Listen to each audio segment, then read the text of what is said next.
Apple Watch Ultra users, we seriously need to talk. Because while Cupertino has been busy handing us new recycled watch bands and slightly brighter OLED screens, the entire wearable market just got flipped upside down. The blueprints for the upcoming Garmin Fenix 9 Pro just leaked from the deepest corners of the Asian supply chain, and honestly, it makes Apple's top-tier watch look like a complete child's toy. For years, we've accepted the Apple tax and the 36-hour battery life because of that seamless integration with our iPhones. We forgave the iterative updates. We pretended that getting an extra 100 nits of brightness was groundbreaking. But Garmin isn't playing the incremental update game anymore. They just dropped a nuclear bomb on the premium smartwatch industry, and Tim Cook should be terrified. Let's start with the display, because this is where Apple has been failing spectacularly. If you read reports from the Elec or Track Rossyoung's supply chain analysis, you know Apple completely scrapped their internal microLED project for the Apple Watch Ultra. They couldn't get the manufacturing yields right. They gave up. Well, Garmin didn't. The Fenix 9 Pro is coming in hot with a jaw-dropping 4,500 nit microLED panel. I honestly didn't believe it when I first saw the leaked spec sheet. 4,500 nits. That is nearly double what the current Apple Watch Ultra 2 pushes out. You could be standing on the absolute peak of Mount Everest with blinding sun reflecting off the snow, and this screen will still punch right through your retinas. But the crazy part isn't even the brightness. It's the efficiency. Because microLED doesn't use a traditional backlight and avoids the organic degradation of OLED, it gives you those infinite deep blacks without eating your battery alive. Speaking of battery, let's talk about what Garmin engineers are internally calling the forever battery. They are introducing Solar 3.0, backed by a nearly invisible silicon-carbon battery chemistry. Under standard smartwatch use, the Fenix 9 Pro is pushing 60 days of battery life on a single charge. Let me repeat that for the Apple Watch users stuck hugging a wall outlet every single night. 60 days. If you spend just 3 hours a day outside, the multi-layer solar harvest array pulls in so much power that you might genuinely never need to plug this thing in again. They are aiming for infinite runtime in expedition mode.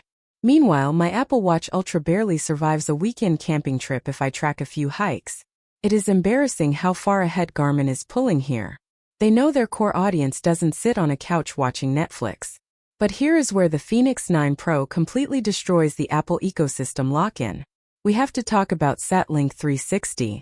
Apple made a massive deal about emergency SOS via satellite. It's cool, it saves lives, but it is heavily restricted. Garmin is bypassing the cellular carriers entirely and integrating full two-way satellite messaging directly into the watch chassis. No iPhone required. No separate heavy Garmin InReach device needed. If you are deep in a canyon with absolutely zero cell service, you can just text your friends, receive messages back, or trigger a global SOS straight from your wrist. DG Times recently hinted that satellite miniaturization was accelerating, but nobody thought Garmin would cram it into a watch this fast. You are never truly off the grid unless you choose to be. Are you guys actually okay with charging your watch every day? Or does this 60-day battery rumor completely change your buying plans? Let me know down below because I am heavily questioning my daily driver right now. Let's flip the watch over and look at the new Elevate Gen 6 sensor stack, because this is pure medical wizardry. Apple is currently stuck in patent hell with Masimo over basic blood oxygen tracking.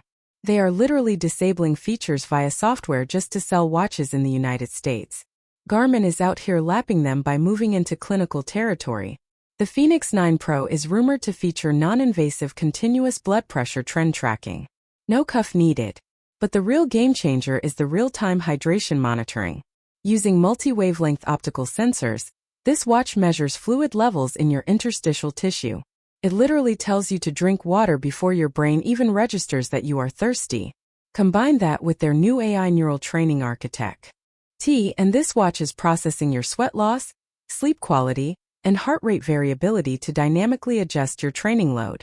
It is a high-performance coach bolted to your wrist.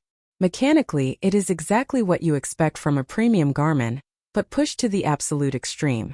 We are looking at a Grade 5 titanium unibody featuring a carbon onyx coating that is basically immune to scratches. We all know how easily the titanium on the Apple Watch Ultra gets dinged up if you brush it against a rock. Garmin is also bringing a 120Hz Apex UI to the table. Historically, Garmin maps felt a bit laggy and choppy compared to Apple's buttery smooth watches. Those days are dead. The new silicon inside this watch handles high-resolution topographic maps with zero lag. You can pan and zoom exactly like you would on a flagship smartphone. Now we have to address the elephant in the room: the price. Supply chain whispers from Makotakra and Ming-Chi's recent wearable analysis suggests premium tech costs premium money. The Fenix 9 Pro is slated to launch at a staggering $1,999 in the US market. Yes, that is $2,000 for a smartwatch. I know that sounds insane up front, but you have to break down what you are actually buying. It replaces your high-end smartwatch. It replaces your standalone satellite communicator.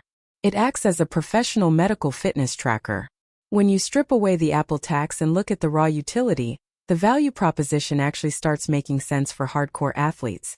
The launch is currently pinned for late 2026, but early production samples are already leaking out. This isn't just another tech rumor. This is a massive shift in wearable dominance. Garmin is taking all the pain points of modern smartwatches, the terrible battery life, the fragile screens, the reliance on smartphones, and just eliminating them entirely.